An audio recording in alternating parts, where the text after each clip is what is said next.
Welcome to Teaching Artist Podcast, a show dedicated to discussions of teaching art to kids, making art, and how those things overlap and feed each other.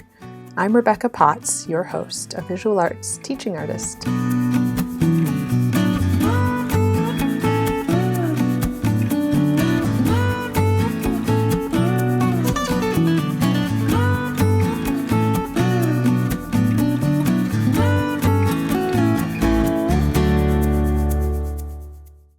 Judy DeSimone shared her experience of over 30 years teaching and had some great tips for teachers. She also talked about her ceramic work and inspirations. I loved hearing about how careful she is about the finishes, keeping some areas matte while allowing other bits of gloss. Her transformation from realism to abstraction was also inspiring to hear. Judy DeSimone is a ceramic artist living and creating art in Westchester, Pennsylvania. She earned a Bachelor of Science degree in art education at Moore College of Art and Design in Philadelphia. Her degree allowed her to pursue a career and vocation as a middle school art educator with 6th, 7th, and 8th graders at a public school in Coatesville, Pennsylvania. It was in this classroom that Judy taught herself various ceramic hand-building techniques, leading to a love of the medium. Her ceramic enthusiasm was shared with her students. For 30 years, Judy's ceramics were realistic wall pieces consisting of animals, flowers, leaves, and personal diary scenes executed in bas relief. With public school retirement came a shedding of the old and a blossoming of the new to the quick, spontaneous, why not art that she currently pursues. The why not view was reinforced in her retirement job, teaching art to kindergarten through 8th graders at her local Catholic school. The inhibitions of the younger students' ideas and techniques reinforced Judy's personal philosophy of why not, which she applies to her ceramics. What luck to have had 300 part-time muses at one's disposal. After 39 years of teaching art to kindergarten through 8th grade students, Miss DeSimone hung up her classroom apron to pursue her personal artistic endeavors. She now exhibits her work at galleries and craft fairs. Let's hear from Judy. I am talking with Judy DeSimone, and you have such a wealth of experience. I would love to start with your background. If you could walk us through your journey as an artist and an educator. I started in the Catholic schools, and in the Catholic schools there was absolutely no art all the way up to 12th grade.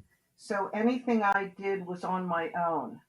And the only thing that I knew existed were crayons, and then later on we had some markers, crayons and coloring books. And my father was quite the Renaissance man and really good in watercolors. But when we were born, my brother and I, he stopped doing them. So I used to go downstairs and play with his tools, hammering and sawing and nailing. And then I want to say in about 7th and 8th grade, I started to paint and draw the comics in the back of the newspaper because my mother got me some watercolors, just that 8-pack of watercolors. And that's really what got me interested in it. And then I took a class at Moore College of Art and Design where I eventually went for my BS, on Saturdays. And then for my senior year, I asked if I could go to public school. I was at a prep school, a Catholic prep school, and they had no art. So then my mother let me go to the public high school, and they helped me with my portfolio. And I felt like I had died and gone to heaven because I could actually take art during the school day. So that's what my journey was just doing stuff on my own and then eventually getting the bug and pursuing it. And then I did 2 years at Moore College of Art and went to California. I actually went to Cal State U Fullerton for about 2 years. And I was blown away by the art out there because they had crafts.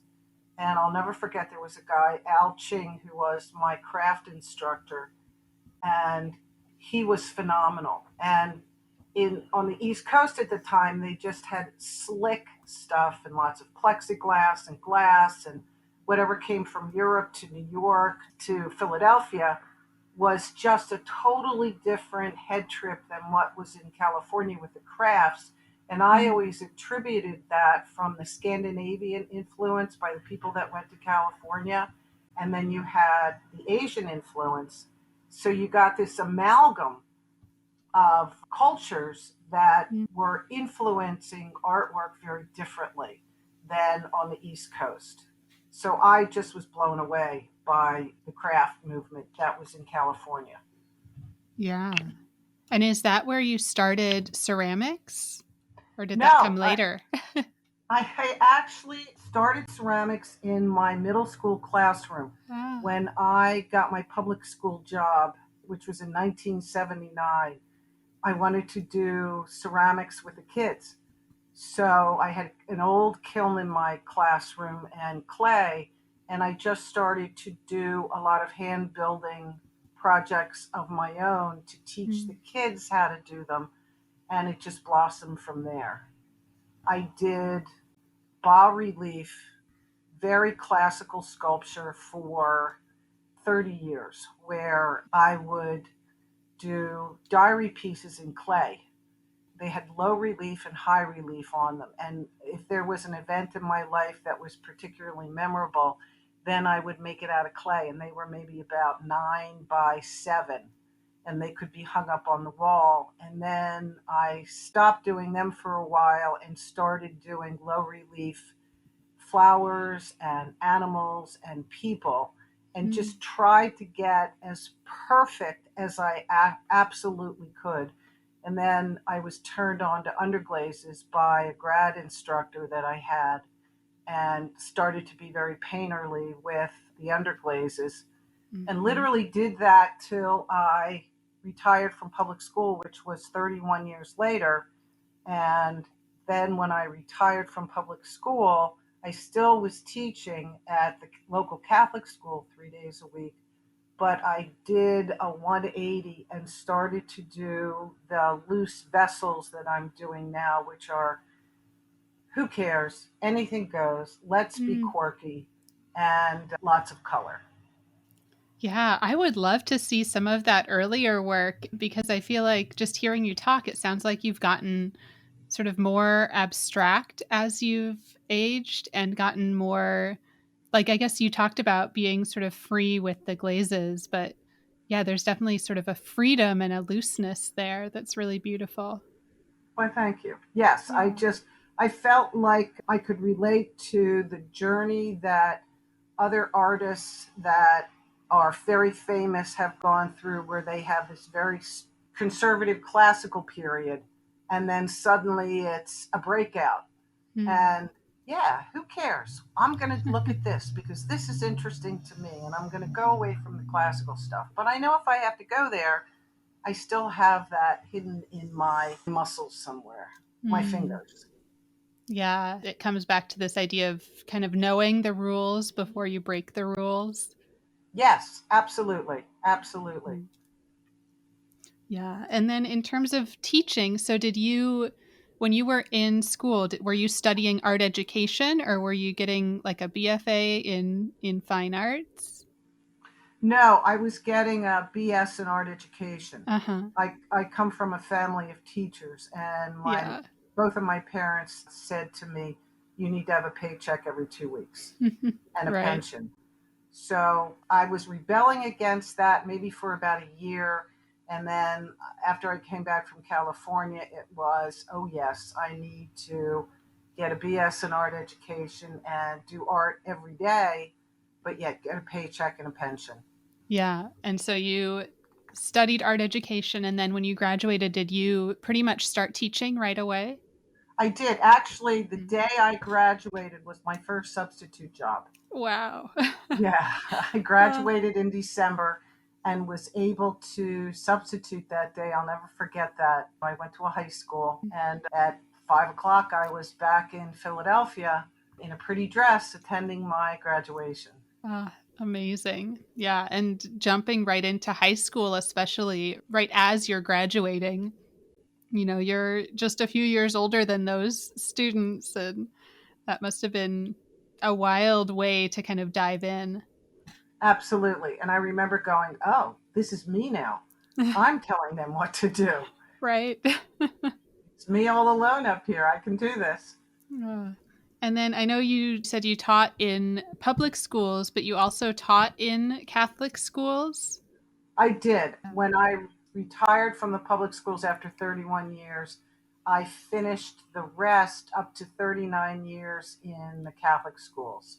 Mm-hmm. And that was a very different population. The population I had in the public schools was a dying steel mill town where you had a very diverse population, and the kids were much lower socioeconomically.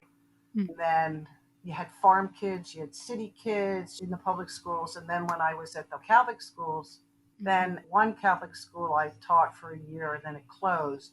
And another Catholic school that I was in West Philadelphia. And then where I stayed for about 6 years, for the rest of till 39 years, they were very wealthy children. And it was such a different culture to go from the poor kids and a diverse population to a very wealthy population. Yeah. And did you find that the Catholic schools were similar to what you talked about when you were a kid, that there was really no art? So were you sort of bringing art in, or had it shifted over those years? There was a teacher before me in the Catholic school that had been there for a while. And her teaching style was extremely different than mine. And I found that with the structure that they emphasize and the discipline that they emphasize in Catholic school, I had to teach the children to have an imagination. And they looked at me, I want to say the first couple of months, like, where did you come from? Who are you? And I used to say, think SpongeBob SquarePants. I mean, there's a sponge under the sea and he's delighting children all over the place. That's imagination. Or the fantasy books you read, that's imagination. That's what I want to bring out in you. Where I found that when the public schools, those students, when I would introduce imagination to them, they would just eat it up. But these kids had trouble dealing with that and letting go and using their imagination, but eventually they bought into it and they enjoyed it. I used to play this game called Draw on the Board at the end of a period if there was some time left over before the class ended.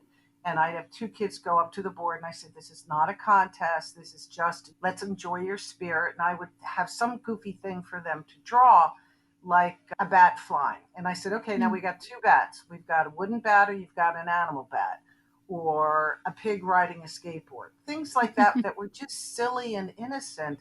And the public school kids just ate it up. And then the Catholic school kids, initially, they looked at me like, what? You want me to draw a pig riding a skateboard? He says, yeah, just have fun. And then after a while, as I said, they eventually just loosened up and they went, yeah, why not? And kids always clamor to play that game at the end of a period, which is a lot of fun. Yeah, that's a nice way to kind of wrap up and in a loose, like letting your creativity flow a little bit. Yes. And I said, I don't care if they're stick figures, it doesn't matter. And there's no contest. Yeah. And there is, I mean, I feel like there's some pressure having it be on the board, but there's also like on the whiteboard, you're expected to have it erased. It's not this permanent thing. So there's a little less pressure there. Yes. And I said, don't erase it. I want to look at it. And then when the other class comes in, they always go, I know, that was a pig on a skateboard. And I said, yeah. So it's really a lot of fun. It goes from one class to another. It carries over. Yeah. And you've talked about shifting between different schools. Do you have any sort of tips that you would give a new teacher or a teacher who is making a shift like that? Oh, do I have tips for a new teacher? The main one is be organized. That's, to me, is really important. And don't procrastinate what you can do today. Because besides just playing and having fun with the kids and organizing your supplies, you really need to pay attention to the administrative stuff and giving them grades and making sure that one project's put away so that you can have the other class do a project. So if you procrastinate, it's just going to pile up. I also found, being in so many different people's classrooms, is to be neat and clean. Because if you're not neat and clean, then the kids don't respect it, and your room is a mess, and you've got paint everywhere. And then when kids come in from another class and they go to do their project, suddenly there's red paint on all over their project, and they're doing pastel work. So I think it's really important to have a neat classroom. Teach sophistication. Bring the kids up from where they were. If you teach them to, you can do better than that, I know you can, or how can this be more sophisticated? And then some of them don't know what the word sophistication means, so then you have to explain that. Have a big personality. If you can be jolly with the kids and make a big fuss over, oh, look at that, I can't believe you did that, that's so wonderful, or this is so cool, that really, really helps sucking in the child that is hesitant about doing art. Have passion, humility, and if you are wrong in a disciplinary situation, apologize right away, and the kids really like that. Do projects outside your comfort zone. I think that's really important.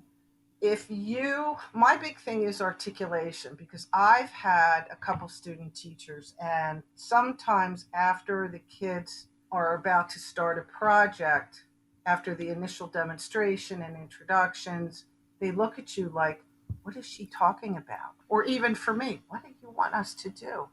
And I look at that it's my fault as a teacher. I didn't articulate properly what the kids need to do because perhaps it was innate to me.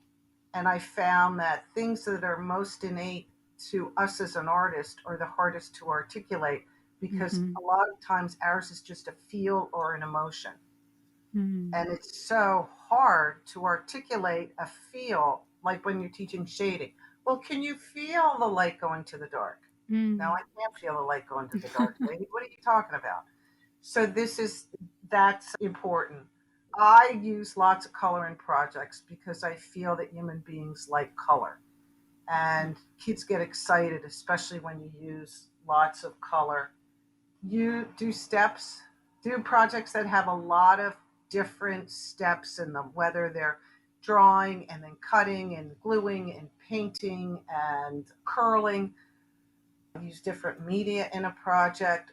If you can keep them engaged by, now we're going to switch gears and you have to pick up a scissor, and now we're going to switch gears and you have to pick up, that really keeps them interested and they feel a huge sense of accomplishment. Kids love to build. They love to build much more than they love to draw. And then the kids that are not gifted artistically, when they start to build, they feel like they can be successful with it. Oh, I have one. Learn to set limits with your faculty. Because I find that some faculty members, they might do it unconsciously.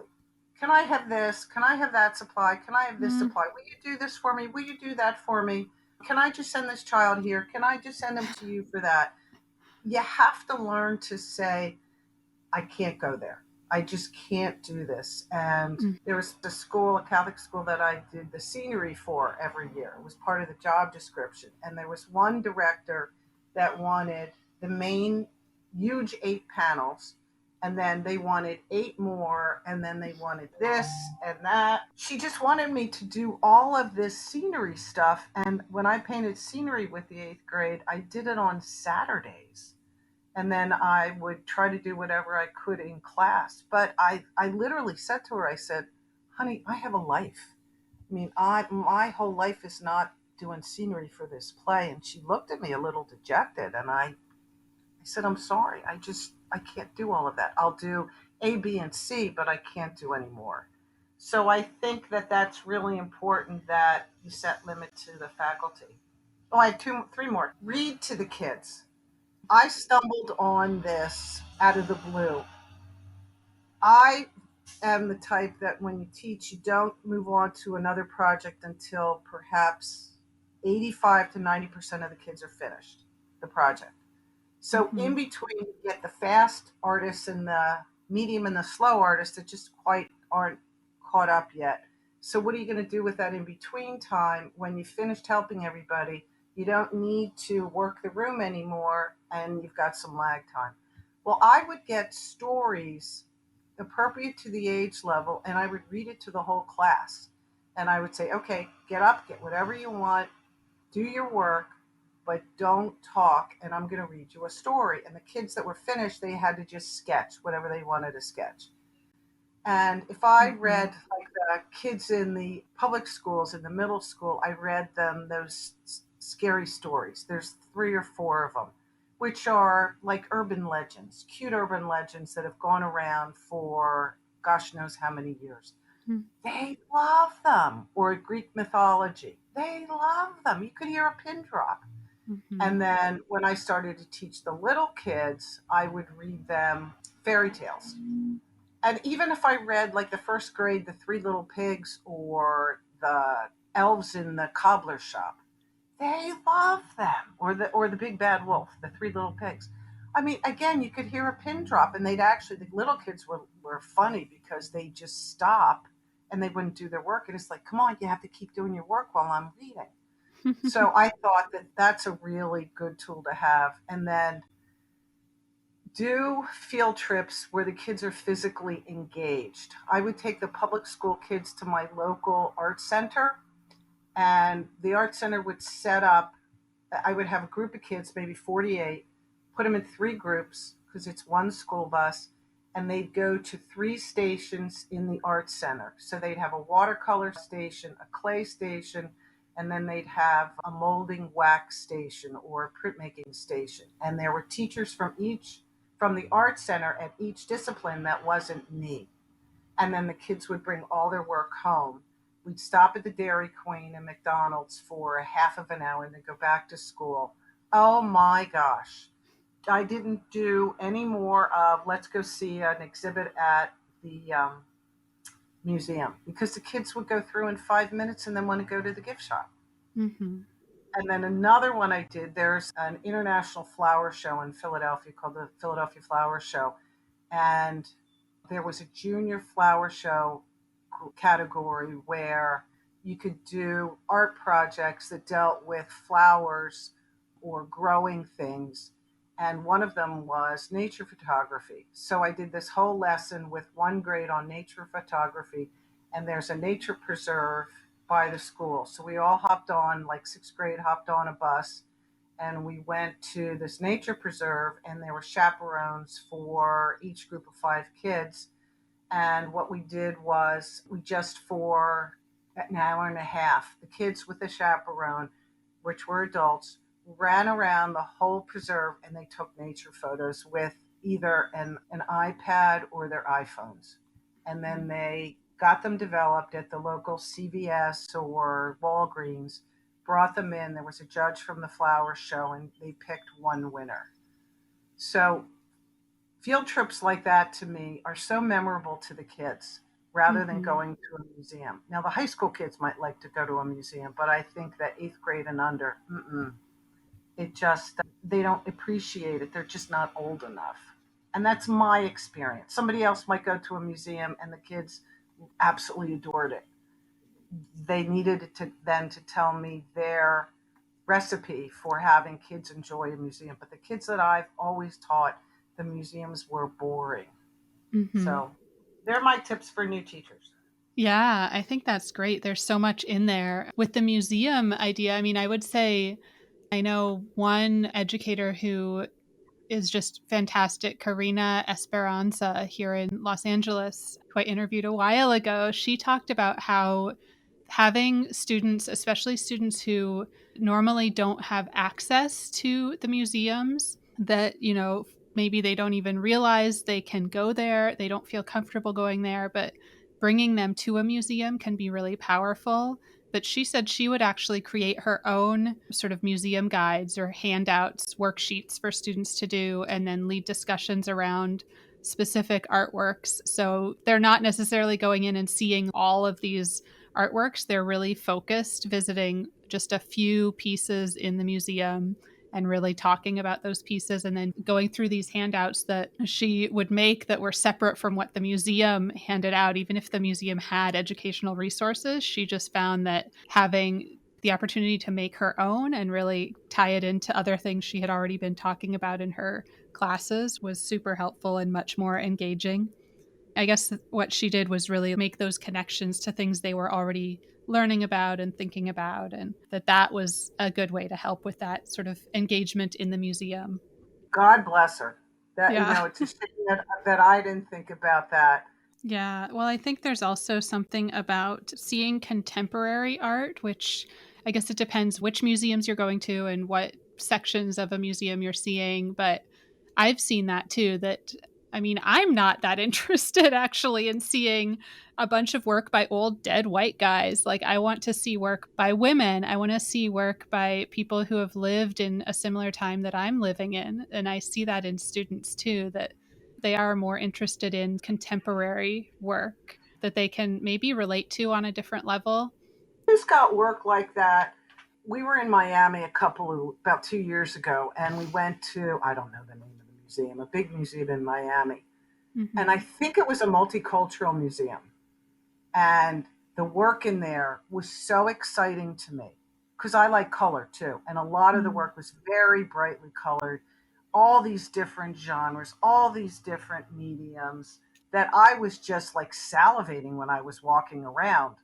And I didn't have to do this is the other thing I found with children when you have to read what it's about rather than the visual just popping out at you and you go, wow, and I agree with you about a bunch of dead white men from Europe. I mean, come on, let's. There's more out there than just them. Mm-hmm. Yeah, completely.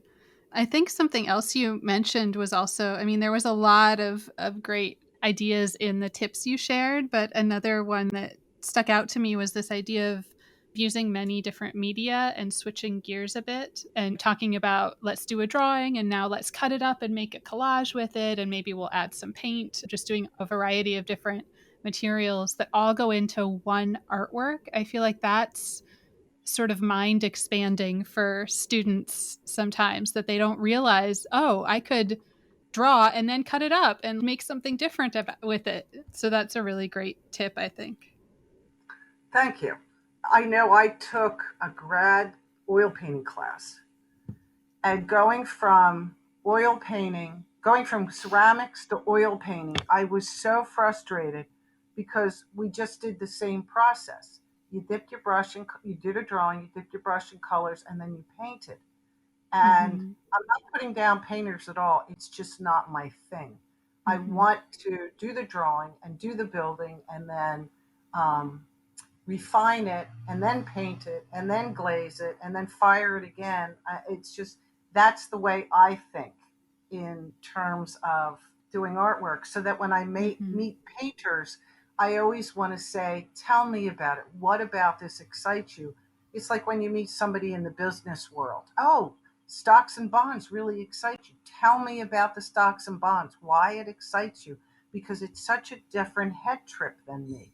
And Mm-hmm. I find that that's what I um, wanted to do with the kids was I had them do what I wanted to do. So it was doing all these steps. The process was so important to eventually get to the end product. And the process is the fun part, is doing all these different things and having your brain go from whoop, whoop, whoop, whoop, whoop, over like that. It's like, oh, this is so exciting. I love this. That's where my head is. I had one more thing that it was funny because I was talking to my daughter who's a teacher. Mm-hmm. Who cares what color kids do things? Because I know that I did a project of bears with the third grade, And I said to the kids, I said, do you want a blue bear? Do you want a pink bear? Do you want a brown bear? That's okay. I don't care what color it is.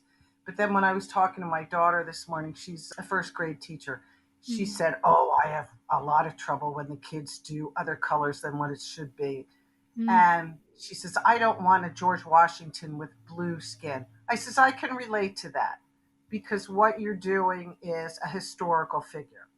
But if it's just something where the kids are having a lot of fun and you're not teaching history, then go for it. Then I'm thinking, if we're doing an art project, I could see doing George Washington with green skin if I wanted to. Why not? Didn't Andy Warhol do that to everybody? Yeah. And then there's the idea too, maybe not at first grade, but with older kids, it might be they're making a comment about the history and all the problematic things in history. And that's amazing. That's an incredible thing that art has the power to do. Absolutely. That's a pretty profound statement. I like that one, Rebecca. I like that one. Giving your students the freedom to do that, I think, is really important. Yes. And then the other thing is that loosens you up as a teacher. It's like, oh, yeah, why not? Who cares? I mean, that's what I think it's so exciting about teaching. And one of the main things is for you to learn from the children.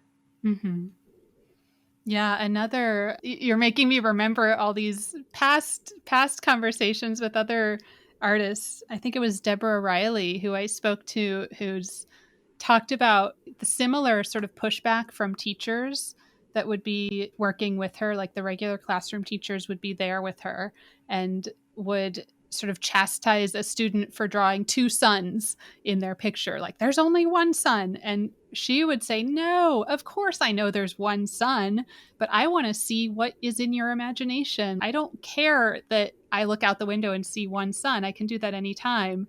I want to see what you're creating that's new in your artwork. And it's amazing that you drew two suns. Yes, I totally agree with you. Totally agree. Yeah.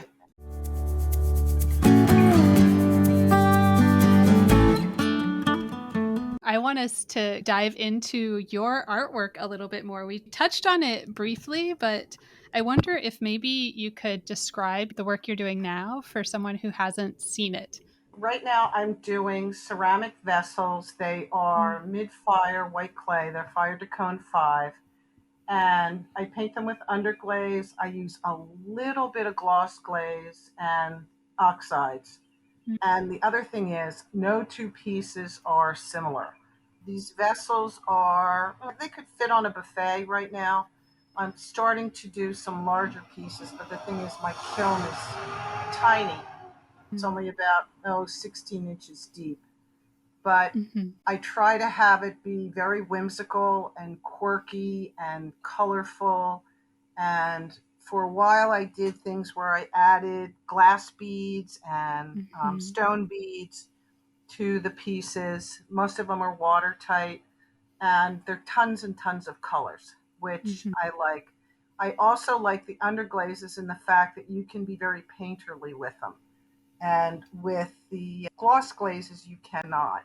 In fact, right now I'm taking a class at one of the art centers around here, and everything is fire to cone 10, and they use gloss glaze where they do a lot of dipping and very little painting, but you can.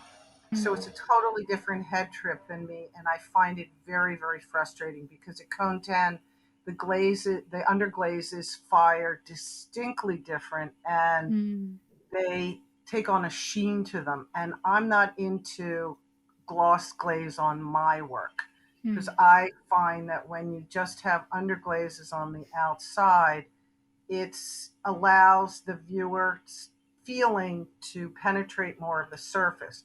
Where I find that for me personally, when I look at something that's got gloss glaze all over it, shiny gloss glaze, there's a visual stoppage before I look at the piece. That shininess sort of makes me back off. And that's just a personal feeling I have. So I've gone from doing the whole insides shiny, where now I'm just sort of doing little touches here and there that are shiny to give it a highlight. and then especially maybe around the top edge of a vessel, just make that glossy so it gives the illusion of a bit of a shininess. And I am working on a piece which is like a totem right now because I wanted to do something totally different. And I have 5 pieces that are about 10 inches in diameter that I'm going to stack on a pole with a base on them. So that's pretty exciting to me right now because I've never done anything like that. And it's all fired in this cone 10 where I have to use these dipping glazes, which is making me think in a totally different direction. But for my other vessels, I just want to have fun. And if it's not, doesn't sit up straight, it doesn't sit up straight. If it's got things attached to it, I want to do that. I want to attach things rather than having something just perfect and slick. That's not my taste, but that other stuff is beautiful, absolutely beautiful, but it's just not me. I'm more clunky and have junk hanging from it. Yeah, well, I love the painterly aspect of those underglazes not being glossy. It does almost, I mean, there's places where it almost looks like it could have been watercolor over the vessel. Just the way that that clay or that glaze kind of moves and blends together. Well, thank And you. That's what I'm trying to do.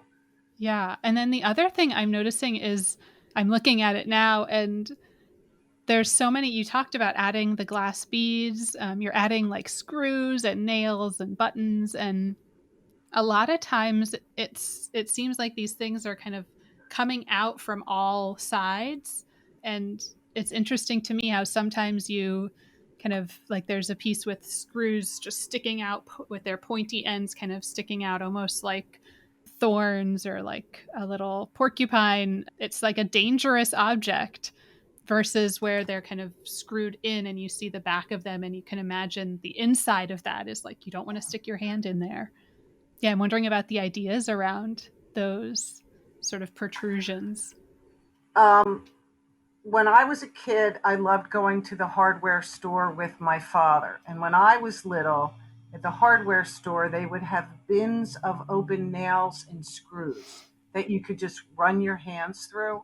And I loved that for some reason. So, since I remember just loving screws and nails, when I got older and I started to do these pieces, somehow I wanted to incorporate them into my work. And I also like the look of metal when it gets rusted. I love that rich color that it has to it, that the elements have patinaed, so to speak, on there. But that's really hard to do with brand new things. Oh my goodness. I talked to somebody about weathering screws and nails, and they said, "Oh, you've got to use this acid and do this, that, and the other." And I said, "Oh, forget that."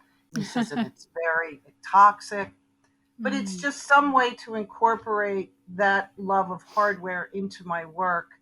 And it wound up giving it a very different look to the work where it's sort of danger, or which was not my intent at all. It was just, oh, let's put some screws in and see what it looks like. But it wound up changing the whole mood.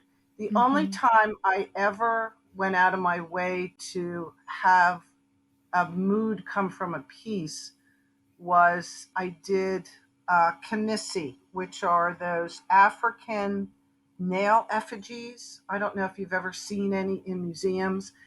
They were Yeah, I don't think so. Sort of like voodoo dolls for African villages, and they helped ward the evil spirits away from the African villages. And they would have a mirror on their bellies, and I don't know particularly why they would nail a nail into the effigy. It's a little different than a voodoo doll mentality or voodoo doll mythology. But I just loved them. So I did a snarling dog, and I have all these screws sticking out all over from it. And that was the only time that I wanted it to be sort of stay away. And what was funny was when I was doing it, my mother who lives with us and my husband kept going, oh, there's that ugly dog Judy's doing, that ugly dog, where my mother would actually put a towel over it. And Ah, then when I went to exhibit it at my local art center, I actually had buyers fighting over it to purchase it, ah, which was so funny because I just thought it was a lot of fun. hmm, But that was my Knissi, my 2021 Knissi. Yeah, I'm looking at that piece and it's powerful. I can see why they were kind of like, oh, I don't want to look at that. Yeah, I just think it is so visceral without any explanation. I love African work. I love the ancient work from the Latin American peoples and the Indonesian people, from the Native American people. I just love all that stuff. Oh, and then I also love the folk art from the Appalachian people. And then the other place where there's some folk art that's really nice, believe it or not, is in Nova Scotia in Canada.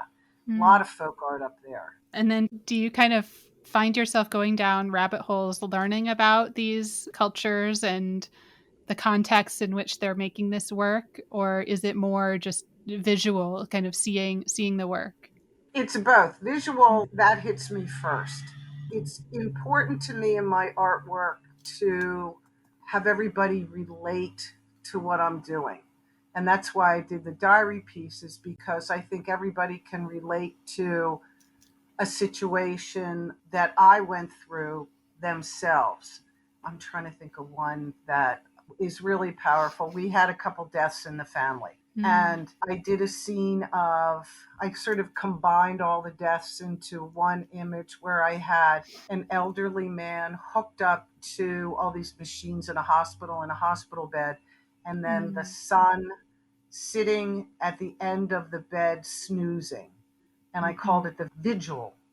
And I think everybody can relate to that. And that to me is important, where somebody looks at my work and they go, oh, I went through that with my grandmother. And then when I do my more abstract vessels, I know my husband's so funny because he goes, oh, that reminds me of a this. Or a friend of mine said, oh, and that reminds me of a that. And that's important to me, where somebody sees something in my work that reminds them of some kind of something. And I'll say, well, it reminds me of a this or that, which is so different than what it reminds them of. For instance, one piece that I have that I call twists, all those little pieces that stick out reminded me of when my little African American boys in middle school would get little twists in their hair. And they looked absolutely adorable. And after I did all those pieces on there, I went, oh, it reminds me of that. And then it also reminded me of when you go to the beach and you do those drip sand castles and the little drips go one on top of another. And it reminded me of that, where somebody else might look at it and it reminded them of something else. So that's what I like to have when people look at my stuff, where it doesn't have to be one thing. It can be whatever you happen to associate it with. And then the overall thing is, I want people to look at my work and go, oh, I love the colors. Because I think humans are really excited by color. So that's really important to me, whether you like the colors or not, but that they go, oh, look how colorful that is. Or as I said, I love the colors. And the one thing that really hit me about the colors was when I was teaching, I had a girl who was a fantastic artist, but she put colors together that I would never put together. And I love to look at her artwork and I would go, so and so, I love that. I love that you put those two colors together, and I would never do that. And then I had another boy, and he put a lot of gold in his artwork. And that just really struck me. And that was one of the reasons that I will try to use color combinations that I never did before, simply because it's outside my comfort zone. But then when I look at it, it's like, oh, these are so beautiful together. I bet my girl from that group, that one that I talked about, her name was Shauna, that Shauna would use, and that I just think it's gorgeous. But then me as the as the artist, would never use before. So I wound up just becoming really attuned to colors and what people like. It was just a lot of fun and very interesting to me. Yeah, well, the colors in your work are, it seems like most of the time it's very sort of bright and cheery and such fun color combinations. And then your sense of color is just really strong throughout. So I definitely see that. Oh, good. Yeah. Starting to kind of wrap up, I wanted to give you a couple of more get to know you questions. So, one is, what are you curious about right now? Artistically or just in general? Either one or both. Artistically, I'm interested in being more painterly with my underglazes. I'm interested in understanding and experimenting with cone 10 clay and their glazes, which is a totally different head trip. I'm interested in doing things that are taller, and that's why these totems, going to pursue at least a couple pieces and see how they turn out. Mm-hmm. Just on a personal level, pretty much anything that comes under my nose. I think I'm the typical teacher where at dinner, if something comes up in the news or I read something in the paper, it can be as minuscule as, what's the history of oranges? Where are oranges indigenous to? And reading about that. Or we were talking about Vivian Lee the other night because Cat on a Hot Tin Roof was on TMC with Marlon Brando. And what was her life like? Because she did such wonderful troubled women. What was the other thing I was thinking of? Maybe if I see a small turtle in the woods, because I go in the woods pretty much every day. I noticed the box turtles out here where we are, the underneath of their bellies are always black. Why are they black here and lighter someplace else? So I might look that up. But I did have a turtle friend tell me that the turtles, the box turtles out here, that's what how they are. They've adapted to having a black, I don't know what that, I'm sure it has a name, what that black piece is called, but they have black ones here where you might go to New York and they're lighter colored. So kind of, I'm the typical teacher, and I find teachers are very curious. Whatever is in the wind, I'll be interested in looking up and finding out about. Mm-hmm. Yeah, I love that. And then, what is your favorite food? Kind of silly question. Oh, my favorite junk food is pizza, ice cream, and a good cookie. My Mm, favorite good food is a good piece of heavy wheat bread and vegetables. mm, nice. And then, is there anything that we missed? Anything, you wanted to touch on that we didn't get to? I just want to touch on two artists that I've stumbled into recently. They're both ceramic artists, but this one guy, Robin Welch from the UK, he's from England. He passed away. I love his ceramics. Then there's a woman on Instagram, and her hashtag is Catalina Viles. She's from Latin America, and I Mhm. absolutely love her work. They just really Mm. expand my imagination quite a bit. Oh, I know. I want to say one other thing. I know Yeah. you asked the question, which I thought was pretty cool. What do you do if you have a creative block? Mm-hmm.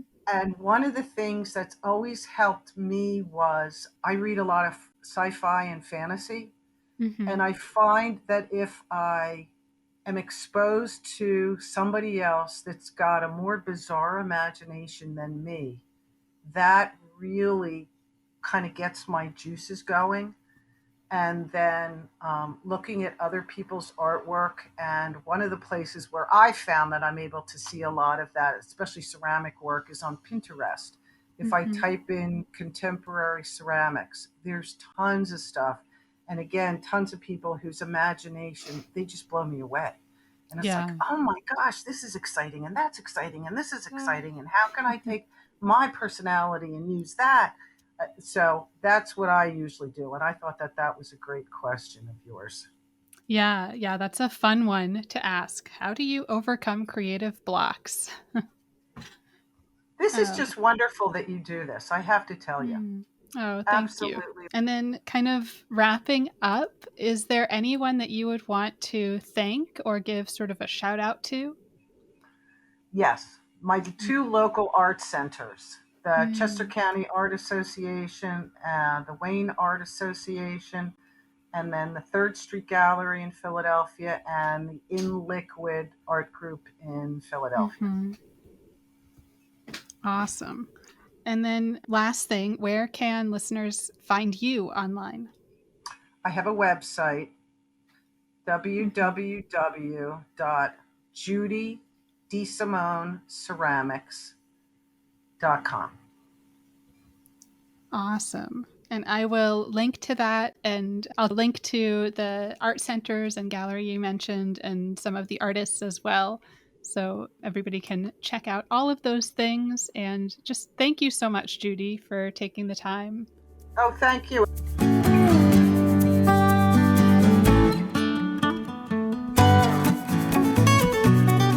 Thank you so much for listening. As always, you can reach me at Teaching Artist Podcast on Instagram or teachingartistpodcast@gmail.com. Who do you want to hear from? Please share your recommendations of teaching artists. And if you loved this episode, please subscribe, leave a review wherever you listen to podcasts, and follow me. It really makes a big difference. Thank you.